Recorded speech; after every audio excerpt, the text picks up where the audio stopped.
Hello. Today we're going to look at how to do the paging mechanism for a static job website.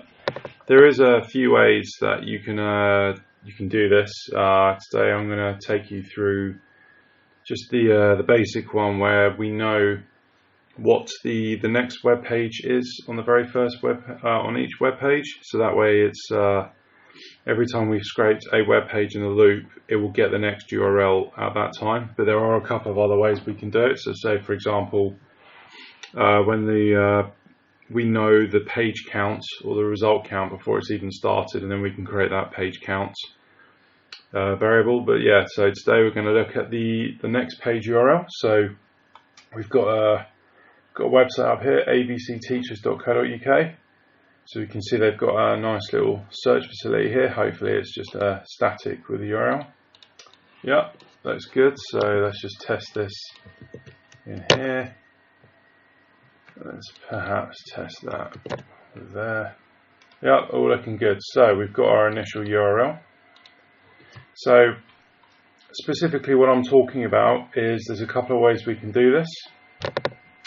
We can either, you can see down here, it gives us how many pages there will be at this today. Like for tomorrow, for example, that can only say 300, or you might say 330, which is why it's dangerous to hard code the number of pages in. So that's why we want to try and get the result dynamically. Now, ideally, the easiest and best way to do this is just to have some mechanism. So you can see here, if we know that if we click that, it's going to go to the next page. You can see it changes this up here. Click it again, changes to page 3. So ideally, the best way is just to have a mechanism where we get the is next page. So if we click on that, inspect the hyperlink, and then yeah, we can see we've got a title is next page. So let's just test this here. And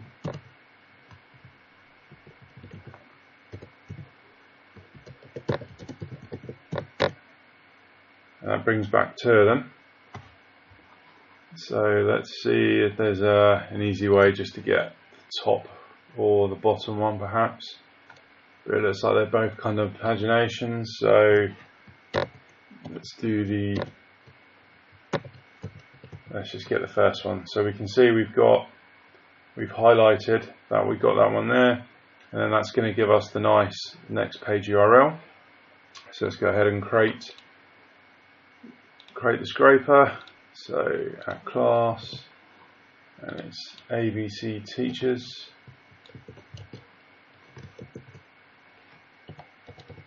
Let's give it a capital.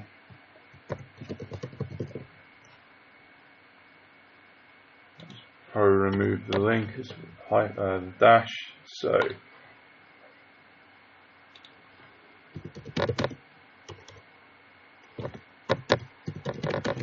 we'll create the interface as usual.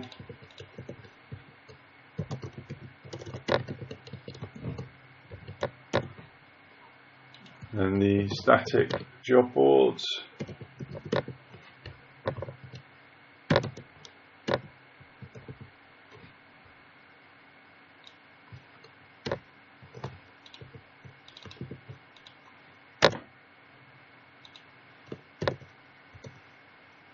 Okay, so nice new initial URL seed.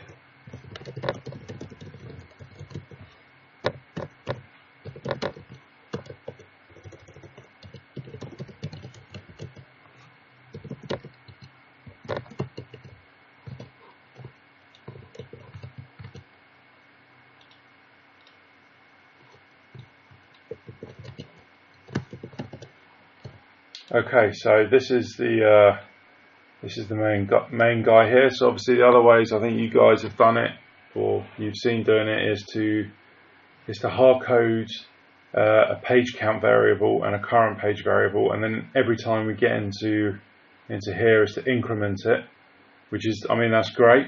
But the danger is if you hard code it, that obviously that number can change each day. So I'll get onto that another time, show you how to do that. But today we're just going to look at doing the scraping the next page URL. So let's add the using statement for the extension methods, and we want to get the X path again. So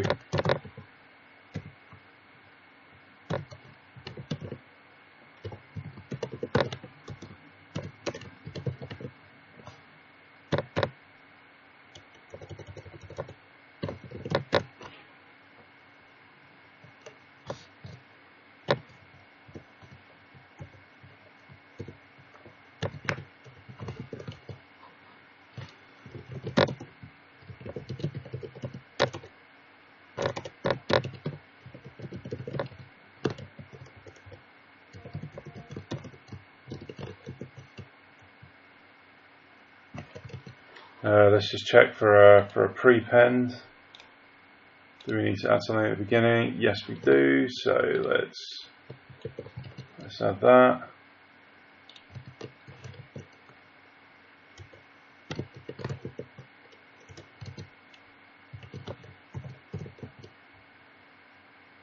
Right, and as you can see here, every time the template next page URL is called, it will get the link from there, and then that's it.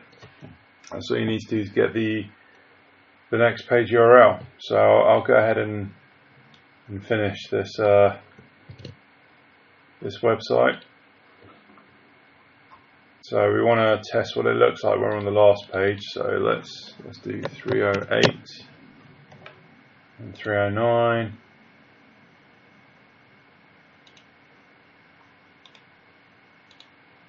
Let's inspect that.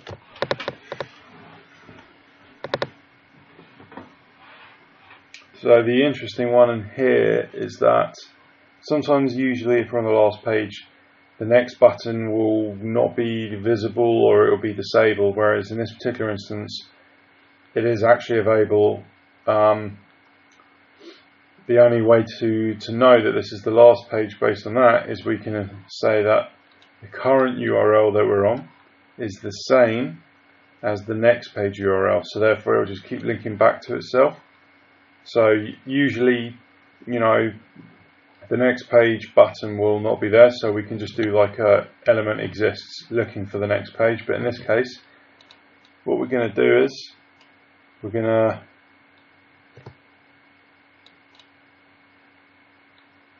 to get the link that the next page is doing again, and we're going to compare it to the current page URL. So let's say next page link is equal to that, and then we'll template, and then template URL gives us the current URL that we're on, and then next page link, and then if those two match, we know we're on the last page.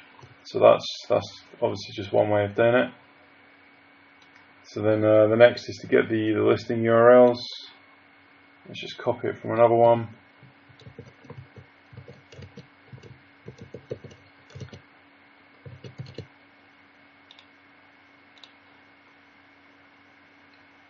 Okay, so this is a fairly simple one. So again, keeping the X path as short and as simple as possible. We know that the title is an H3, and we know it's a link. Let's just go down and check the yellow bits were highlighted and the ones we're interested in. Sometimes doing a simple X path like that might bring back too much. So a quick check there, quick check up in here. Yeah, that's good. So we can use that for our link.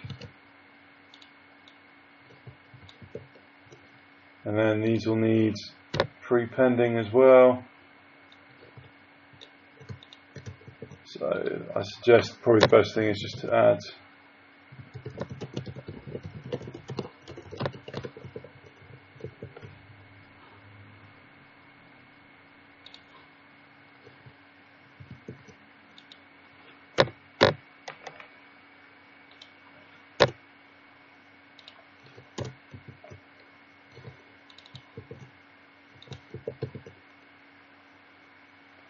and that'll get us our URLs. Okay, so now to finish off the job bit.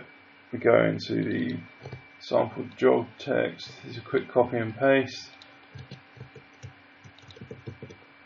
and this gives us what we need to fill in. So let's go and have a look at what we got. Just click on this one. So we've got the title, which is H3. So yeah, you can see here there's if we just were to use H3,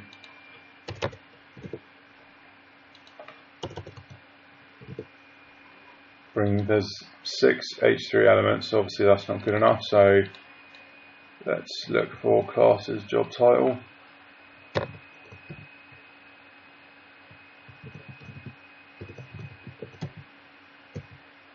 There we go.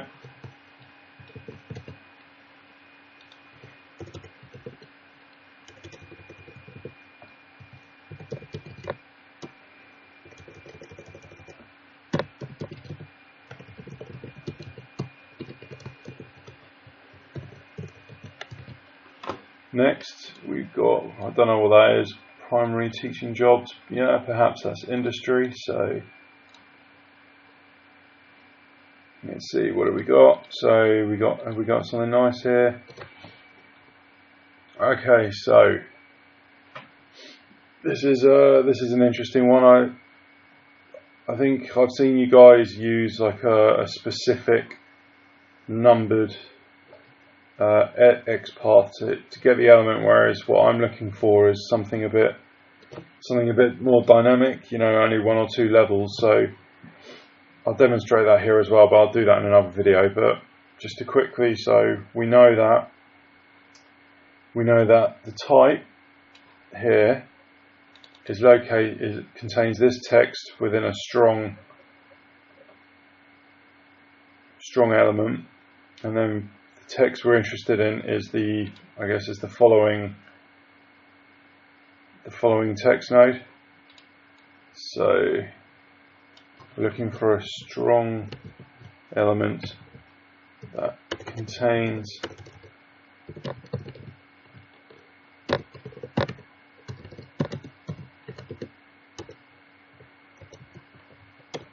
don't forget this is case sensitive.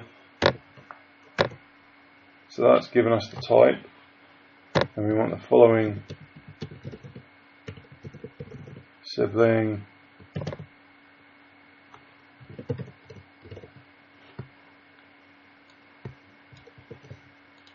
which will get us that.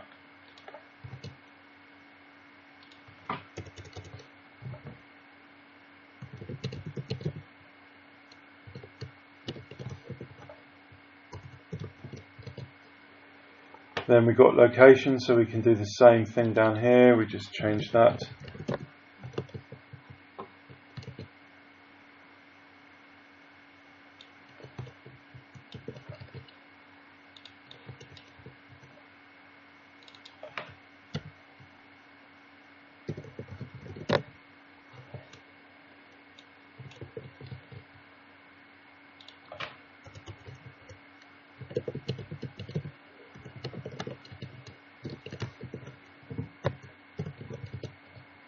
And then again, we can quickly use the same with the salary. So I hope you guys see what I'm doing here.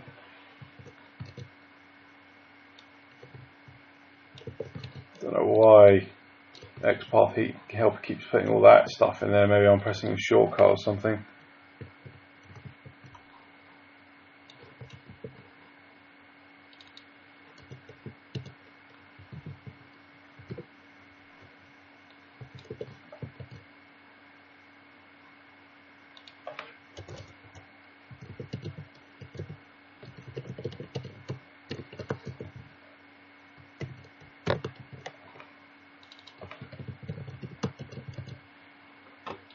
Okay, and now we get onto the job description, which is very important. So this is quite nice. All the job description is contained within a single div that gives us the class job description as well. So let's just write our XPath down here. Div class.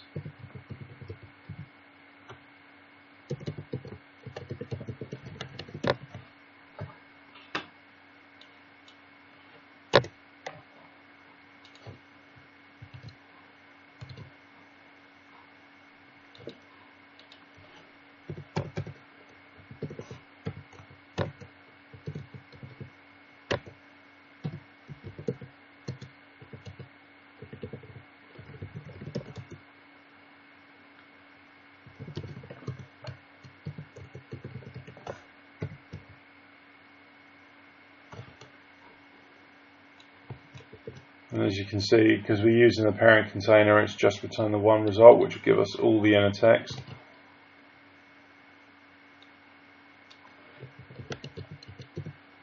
Currently, this extension method doesn't handle multiple select nodes. If you follow through to this, it will just say select node, so it will just. So if you're using XPath to get a series of following nodes, that's not quite going to work because it will only return the text from the first sibling node or child node. So perhaps you need to come up with some way to use the select nodes method. So what else have we got in here? So we've got website, just use the home page variable we set up. Recruiter is ABC teachers. Do we have a contract type? No, it doesn't look like it.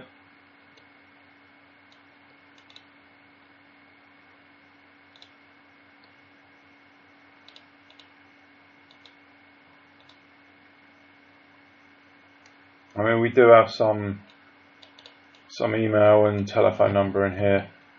Perhaps they might give us some nice CSS class we can use.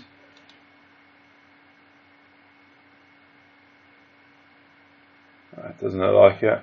Looks like I mean, we could get the we could scrape the email out of that, but again, we might not know how many emails are in descriptions, so it's not worth it. Let's just keep it as simple as possible. It does not look like there's a reference either. Here we do have a date up here though. Made it quite tricky for us. They've got an unusual splitting up into a job day and a job month, so what we're going to have to do here is get a little bit creative.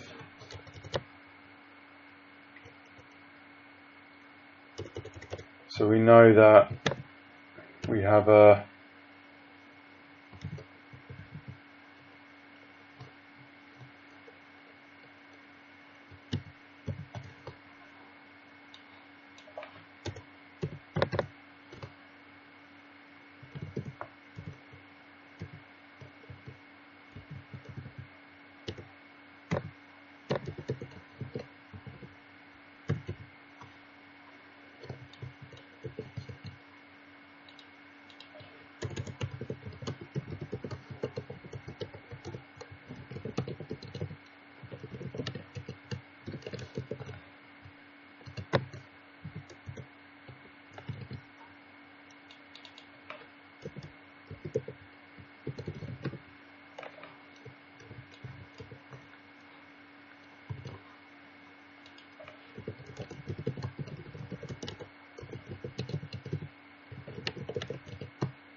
So hopefully you can see what I did there.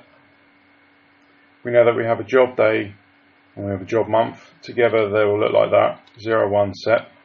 So what I've done is I've just used XPath to get the job day, then the job month, and then formatted a string so that'll say 0, 1 set. I mean, it'd be good if we could get the year here as well, but I mean, it's not probably a good idea to hard code that because towards the end of the beginning of the year, we won't know what year it is. So I think that's everything. Of course, the job link, get that for free.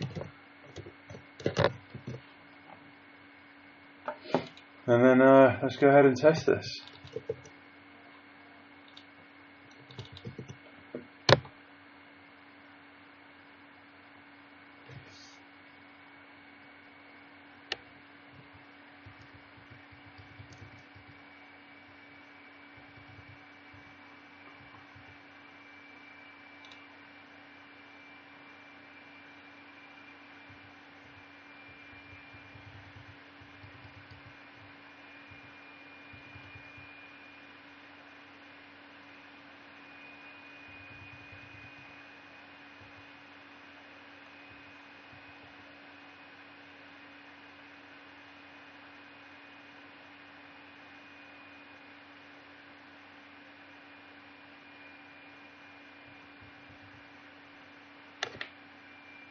That doesn't look right, does it?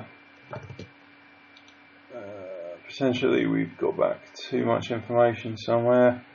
I've probably made a mistake. So perhaps it's in here.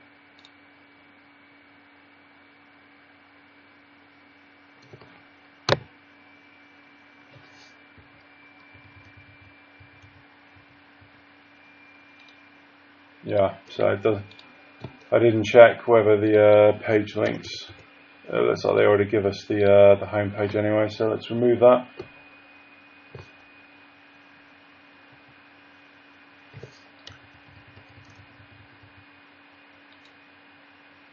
Yeah, that's better.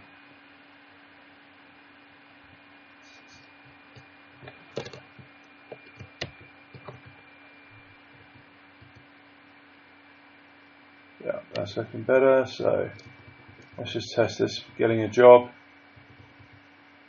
There we go, 15th of August. Date posted 15th of August, description. Yeah.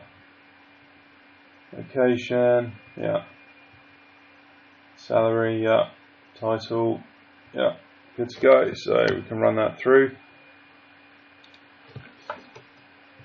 And then if I stick a breakpoint on the next page URL, so we've finished scraping the first page. This is going to return the next page URL down here, and as you can see, that it's just almost the same as clicking on it. Gets the next page, goes to the next page in a loop, gets the rest of the new listings from that page, and then just keep going around in a loop until it finishes. So there you have it. I hope that was quite an informative video about how to use the paging mechanism when you want to just get the next page URL. The next video I'll show you when using the next page seed URL along with the page count variable when we know how many pages there are. Until then, thank you very much.